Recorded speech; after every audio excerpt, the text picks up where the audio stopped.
Happy Friday. We got some more cool stuff for you today. A whole bunch of stuff we really haven't done before. So let's get into it. All right. We've been doing a lot of running this week. We had 1.2 kilometers on Monday, and today you're going to get another, what is that? I guess 2.4 kilometers. So we're slowly ramping you up here, guys. We're slowly ramping you up. All right, so we're going to beat up your calves and your peroneals today. Okay, so pretty simple. Cross ball under the leg. Okay, and just rolling around in there. Okay. We're going to go after your soleus, the lower part of your calf. That's kind of the skinnier part. It's just above the Achilles, okay? And then once you kind of find a spot that's like, ooh, that's a bit tender, then do some foot movements, okay? And then we're also going to go up and get kind of the gastroc, the upper calf, the meaty part of the calf. Same drill, few kind of ankle pumps, okay?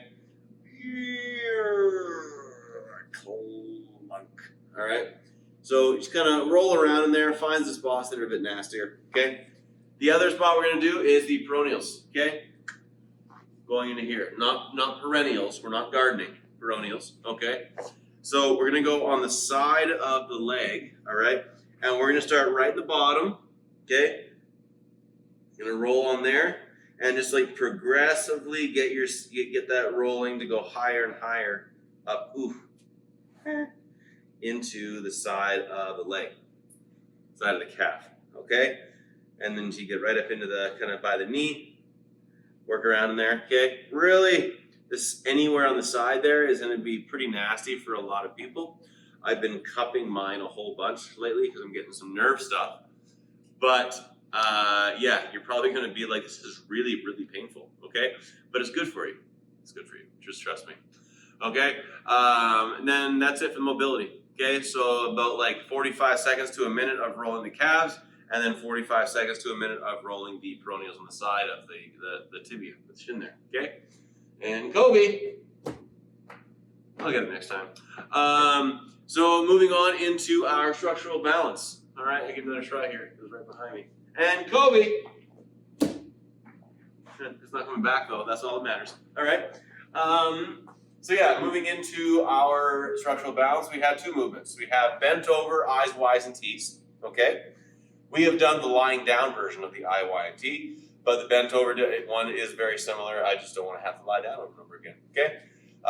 So for this one, you can use some weight if you feel like you want to. If you don't have like small weights, I've been getting some of my clients to use soup cans, because that it really is all you need. Soup cans or crushed tomatoes works just fine, okay?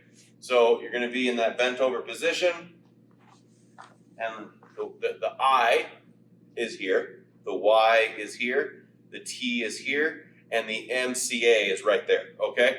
So, get in that bent over position, and we got shoulder blades set, I's, and you're gonna go for 6, and then Y's, and then T's. Okay? So when you're doing these, you guys, really concentrate on keeping those shoulders down away from the ears, okay? We don't want to be doing this. Okay? We don't want to be jacking our traps up more than they probably already are. Okay?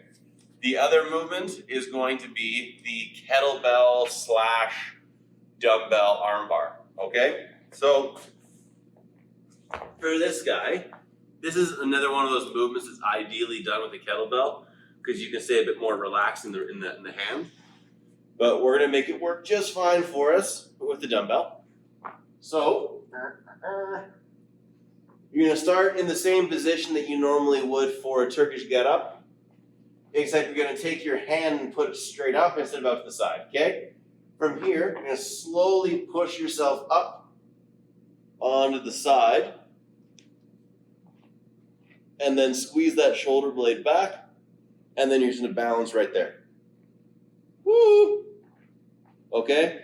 So you want to have an active shoulder, keeping that shoulder blade squeezed down, trying to balance, all right? The hardest progression is not looking at the kettlebell or the dumbbell, okay? So you're trying to go off of kind of just where you feel it, and you'll feel like you move around a lot more. But if you just feel uncomfortable doing that, you can look up as well, and then kind of keep your peripheral vision on that dumbbell, okay? We're looking for about a minute a side, 45 to a minute, all right? So if it gets to the point where it's like really jumping around, then you'll come back into that same starting position, put it down, switch sides, same thing on side B, okay? Shoulder down away from the ear. There's a theme here. So have no fear, my dear. That's right. Rhyme time. Bitches. So there is our structural balance. We're doing 4 sets of those. So we got our I's, Y's, and T's and our MCA, okay? We are going through 6 of each of those, and then you have 1 minute per side in your kettlebell arm bar, and we got 4 sets through those, okay? Now, we get into the WOD. This WOD is based off of a benchmark WOD that you guys may have done before. That is Nancy, okay? So Nancy is normally 5 rounds of a 400-meter run and 15 overhead squats. Or it's 15 overhead squats and 400-meter run. I'm bad at remembering those. I know the content, I just don't know the order. Anyways. But since we don't have barbells, we're going to use a dumbbell, okay? So the overhead squat with the dumbbell is different, to say the least, okay? So number one important thing when you're doing your overhead squat with the dumbbell is try and keep it up. And if you look at my wrist, I have my pinky nice and close to the rubber, and that just kind of tilts it back and it gives me a nice little gentle pull back over my body, okay? This really does help kind of that extra bit of movement pulling back over the shoulder. So as you squat, when you would normally have your bar go forward, you have that little bit of an extra pull to kind of sit back over your butt, okay? So first piece is having the bicep nice and close to the ear. The second piece is looking up to the ceiling, okay? So as you're squatting, right there, okay? Same thing on side B. Some people also like the opposite, where you kind of get like a side lean.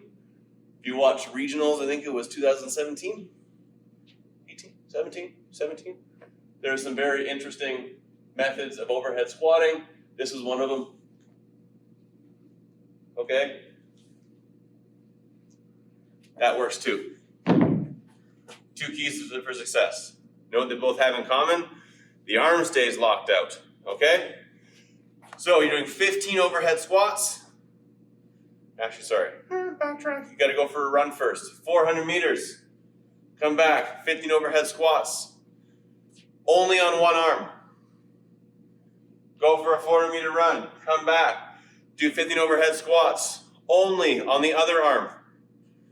There's a reason we're doing 6 rounds, is so each arm gets 3 rounds of overhead squats. Okay?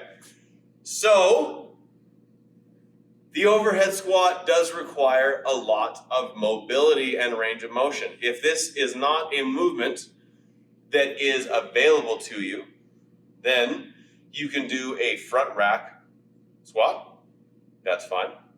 Or the other option is an overhead reverse lunge. Okay? We did a lot of overhead lunging yesterday, so sorry. But that is an option for you if you'd like to. Okay? So choose one that works for you. I don't want anyone to get hurt doing this, but if you want to try a movement that's a bit more challenging, go ahead. And yeah, that's the workout today. Okay? 6 rounds, 400-meter run, and 15 overhead dumbbell squats. Okay? Have yourselves a great Friday, you guys. I will see you tomorrow, being Saturday. Hey!